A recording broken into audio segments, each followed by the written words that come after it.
Hi, everybody. This is Stella Jade here, and I am answering questions about my book series, The Heirs of Elgoria, both The Heir of Light and Shadows and A Bond of Blood, Stone, and Fire.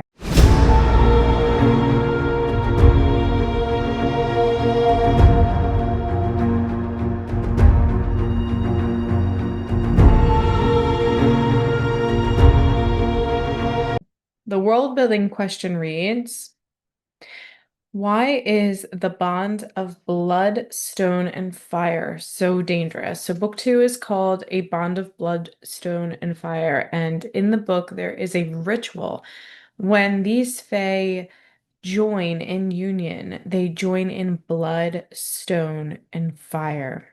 The reason the bond of blood, stone, and fire is so dangerous is because it's something that is irreversible. It binds two fae in a union that is so powerful and so strong that they're able to feel each other's emotions. You can't experience something without your bonded person experiencing it, which, we've seen things like that before. So that isn't even really the larger issue. The larger issue is that the way that it is branded through you is through the use of dark magic.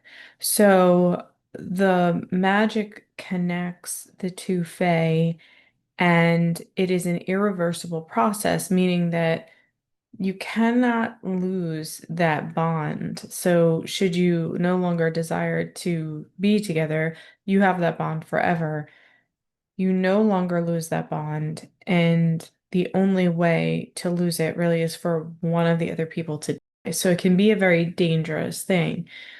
There is an ancient lore about cutting out the bond. And that's something that it will be explored in later books.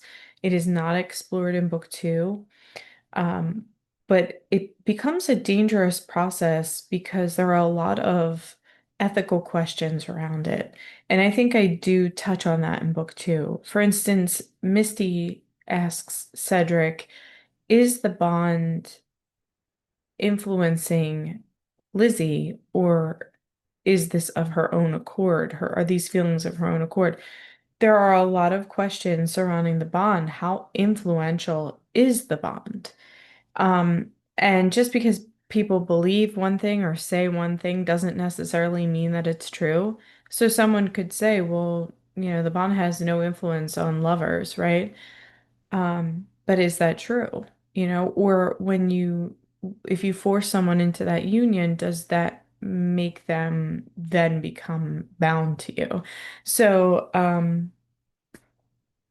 it explores that. It explores that a little bit. I think we're going to get more into that into a different book. But this idea of being bonded to somebody and being able to feel literally everything that they feel and know everything, um, kind of that they're doing is just like it is the ultimate invasion of privacy. And then also you are bound to them, where if for some reason you no longer want to be bound to them, that's just not an option for you.